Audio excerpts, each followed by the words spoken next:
You're watching The Realty with ESG. Excuse the way I look. I literally just came out from shoveling the snow. I'm here in New York, if you can't tell. And our special guest today is Stephen Rosen, back again.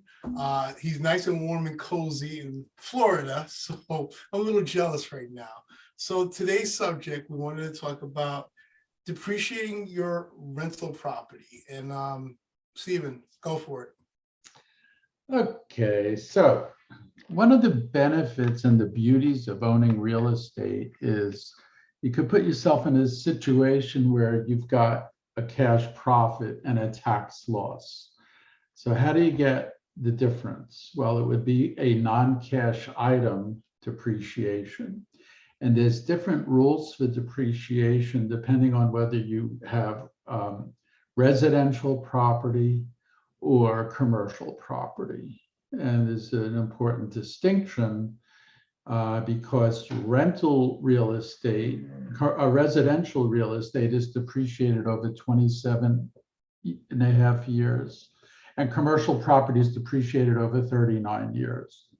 So basically, if you've got a $1 million property, you're going to depreciate it over 27.5 years, whatever that comes out to, 27,500.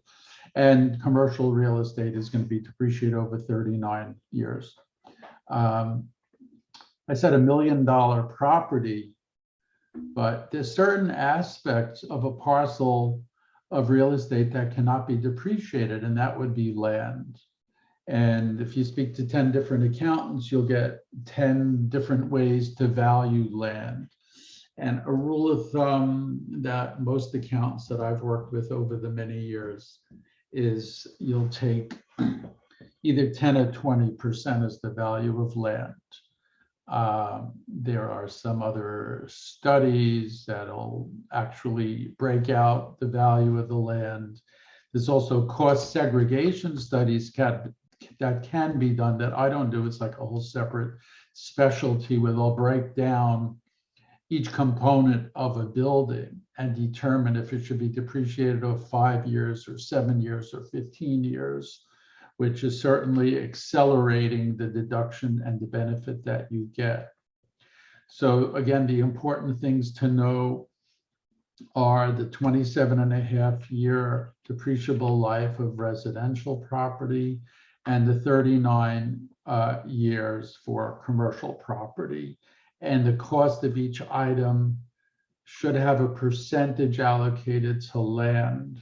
Now, if it's a $5 million apartment in the city, it's possible the land is going to be a much higher percentage than 10 or 20%.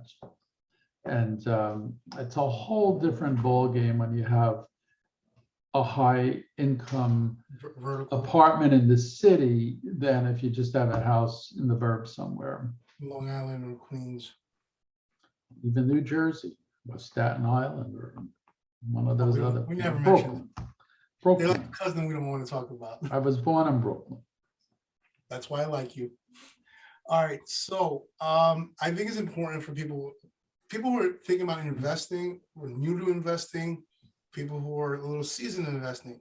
They need to know basically the depreciation. If they're buying a property, what could happen in the future. They need to know all this stuff. So I always advise, talk to your CPA, talk to your realtor, get everything all together basically before you make a final decision. In anticipating whether or not you can afford a property, it's important to factor in depreciation because it's an added expense and it's not an out-of-pocket expense. And sometimes depreciation, depending on, again, if it's a $200,000 piece of property, depreciation isn't going to make that much of a difference. But it's just like, going back prior to 2017, everybody would say, can I afford to buy this house? Well, you got real estate taxes at $25,000 and you're going to have mortgage interest of $22,000. And if you take that 44 or 45,000, whatever it is, and multiply it by your effective rate, say 30%, you're going to save $12,000 a year. And if you divide that by 12, that's $1,000 a month of savings of tax savings. And that would contribute to what you have available to pay your mortgage. Of course, they limited the tax deduction to 10 grand, although there is a workaround now that might be helpful called the PTET, which is pass-through entity tax, which is a whole other topic. And none of that has anything to do with depreciation other than it's an added expense that reduces your taxes and can add to the amount of money you have available when you're considering whether or not to make a purchase. All right, you know what? There's a lot of stuff. This is just a tip of the iceberg. So we just want to give you an introduction. So if you have any questions about stuff like this, you know who to reach out to. Stephen, how long have you been doing your line of work?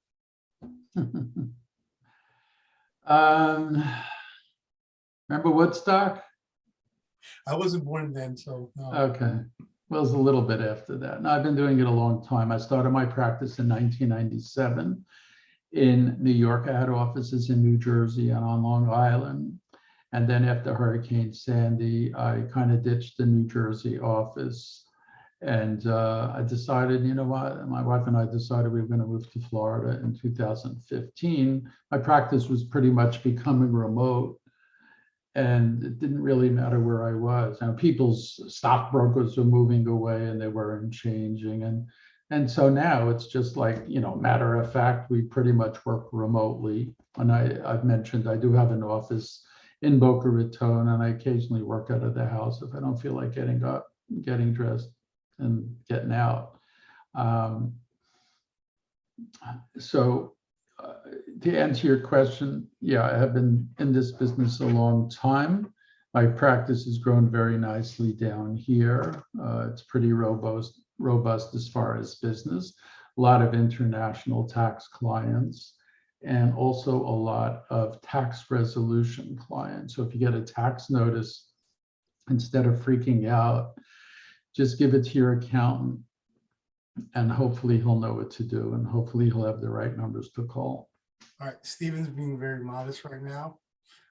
He also, most CPAs do this, but he prides himself in doing this, always educating himself, doing above and beyond what's required of him for state purposes to renew his license and whatnot. So he's always out there basically learning stuff so he can best advise his clients. So, well, on that note, I have continuing ed to do for my New York license and my Florida license. So there's some crossover, but we have to take a 4-credit ethics course separate from Florida and from New York. And there's nothing more exciting than ethics.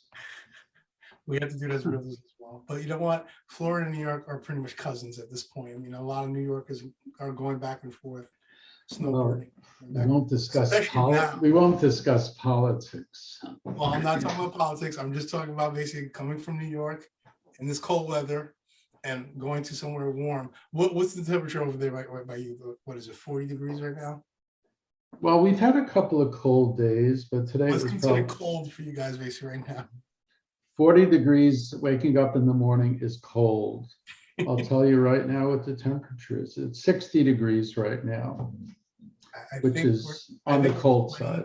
I think we're 2025 right now here in New York. So I'll take your 40 to your 60 than what we have right now. And keep in mind, it's like the end of January, it's winter time, but I will probably be on the beach this weekend if it heats up a little bit. Lucky you. After I'm finished recording this, I'm going out to show the car out again. Right. Anyway, we don't want to bore people with our trivial stuff right now, but if you like what you heard, if you found any value in this, feel free to like, share, subscribe, forward this to a friend, family member. If you have any questions, you want to know more, if we touch something that you wanted to talk about, feel free to reach out to us. We're always open to doing more videos like this. And thank you, Stephen, for doing another episode. And thanks for having the real tea with ESG. People always wonder what's inside the cup. It's not bourbon. It's not beer, although I wish it was. It's actual tea. So Lipton tea. So anyway, guys, thanks for watching. Have a good one. Talk to you soon.